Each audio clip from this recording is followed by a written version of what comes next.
이더리움이 현존하는 지금 시가총액 2등 자리에 굳건하게 유지가 되려면 이게 개선이 돼야 된다고 봅니다.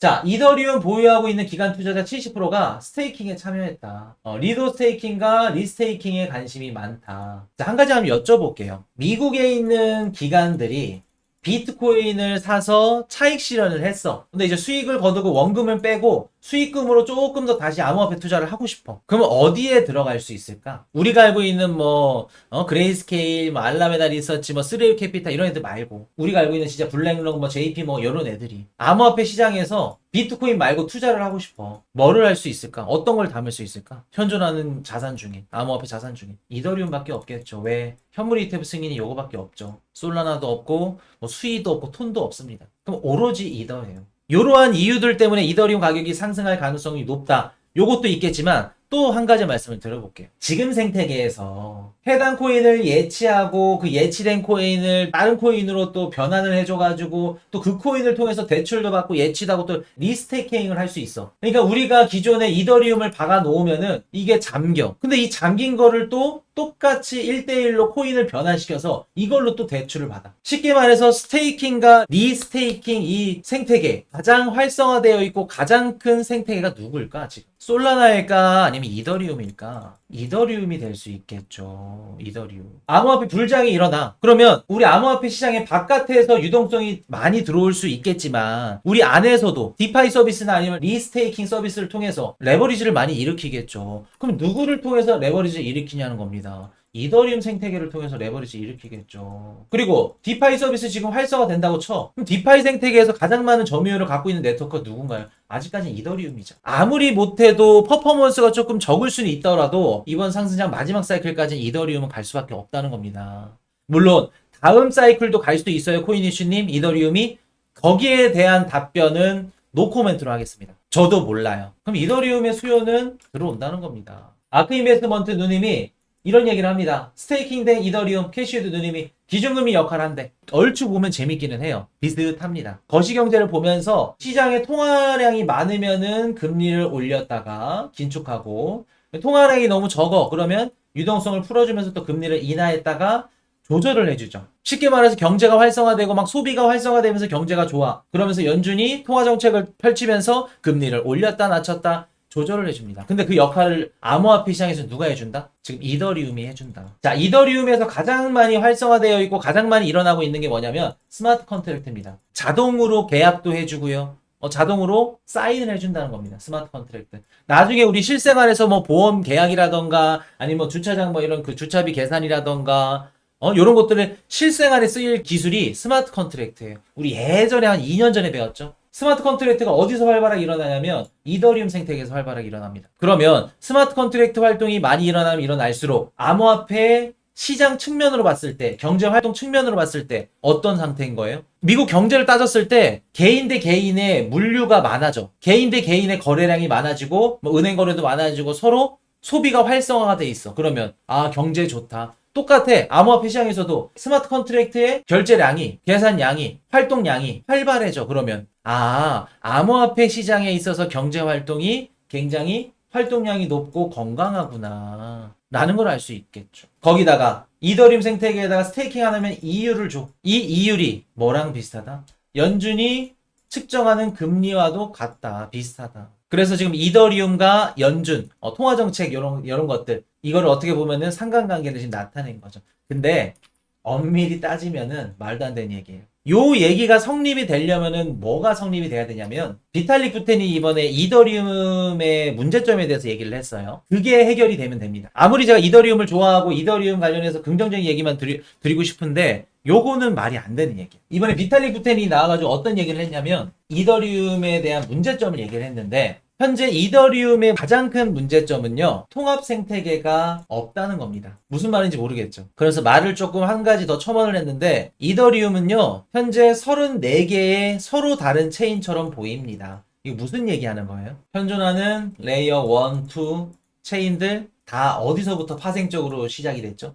이더리움 생태계에서 옵티미즘도 그렇고, 아비트럼도 그렇고, 이더리움 생태계 네트워크에서 레이어 1, 2 얘네들이 큰 생태계들이 파생이 됐죠. 근데 얘네들이 생태계를 발행해 가면서 이더리움 수수료는 줄어들고 얘네들 수수료가 오히려 더 높아. 그러면서 어떻게 돼요? 이더리움 네트워크는 오히려 뿌리 역할을 해주고 굳건하게 해줘야 되는데 뿌리 역할만 해줄 뿐 자양분만 얘네들 위에 다른 생태계 34개 생태계들한테만 뺏길 뿐 이더리움은 지진부진이에요. 그럼 비탈릭이 하는 얘기는 뭐냐면 통합 생태계가 부재라는 얘기가 있죠. 이더리움이 지금 뿌리 역할을 하는데 34개로 이렇게 흩어져 있어. 근데 그 뿌리 역할을 제대로 못한다는 얘기입니다. 자양분을 뿌리에서 쭉 빨아 제껴야 되는데 그 역할을 못하고 있다는 거예요. 그러니까 통합 생태계가 없다고 얘기를 하는 겁니다. 이더리움에서 나온 건 나온 건데 서로 다른 체인으로 보고 있어. 이더리움 경쟁자로 보고 있어.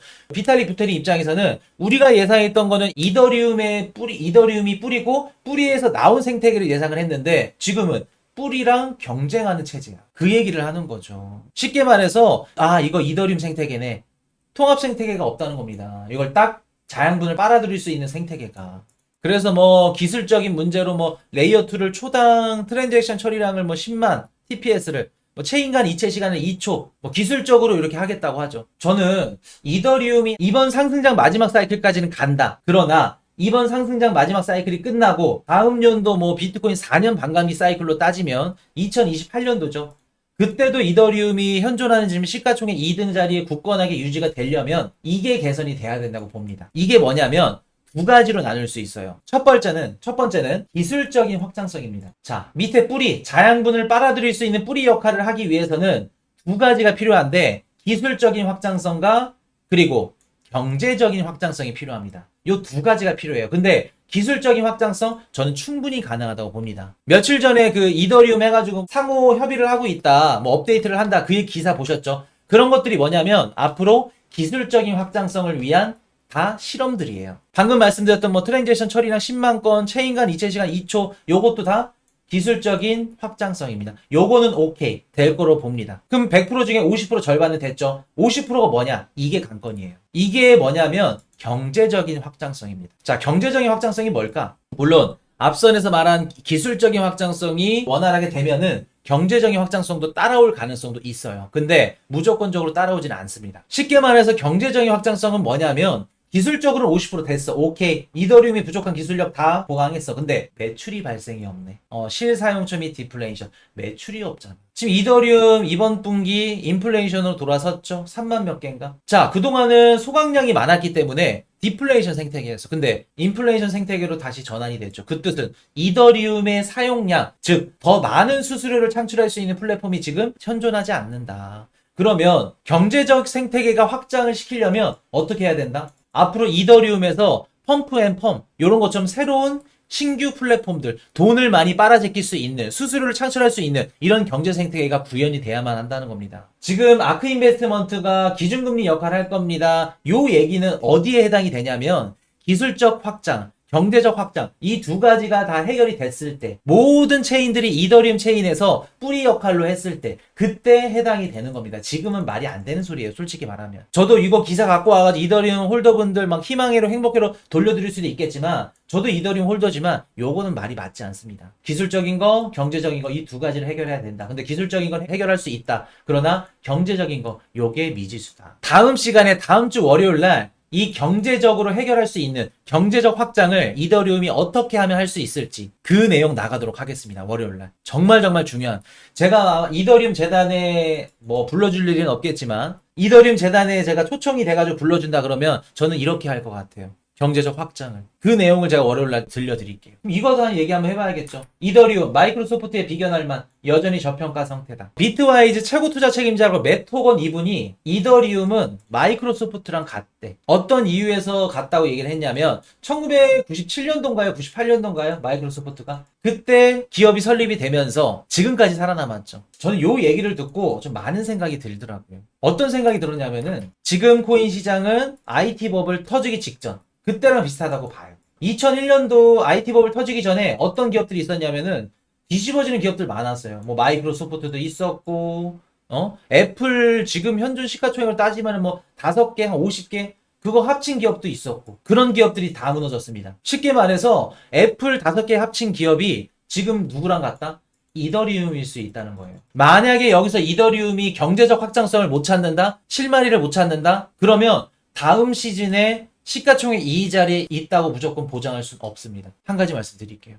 이번 상승장 마지막 사이클까지는 가능하다. 무조건. 그러나 다음 상승장 마지막 사이클이 살아남으려면 어떻게 된다? 이더리움이 경제적 확장성을 무조건 갖춰야 된다. 그래서 저는 이더리움이 지금 처한 위기 상황을 봤을 때 2001년도 IT 버블 사태랑 너무나도 비슷하다고 봐요. 만약에 이더리움이 2028년도까지 살아남았다? 그럼 어떤 기업이 될 가능성이 높아요? 2001년도 IT 버블에 살아남은 기업들, 페이팔, 이베이, 아마존, 얘네들이 될 가능성이 높겠죠. 살아남으면 완전 대박. 만약에 살아남지 못하면 역사 속으로, 과거 속으로 들어간 기업, 추억 속으로만 간직할 수 있는 기업. 그 갈림길에 서 있는 게 누구다? 이더리움이다. 지금 이더리움을 걱정한다? 그렇게 보진 않아요. 일단은 스테이블 코인도 지금 1,700억 달러만큼의 규모가 이더리움 생태계에서 지금 발행되고 있어요. 이번 상승장까지는 무조건 갈 확률이 높다는 겁니다. 다만 다음 상승장까지는 이게 어떻게 될지 모른다는 얘기겠죠. 그래서 만약에 내가 2001년도에 페이팔이나 이베이, 뭐 아마존,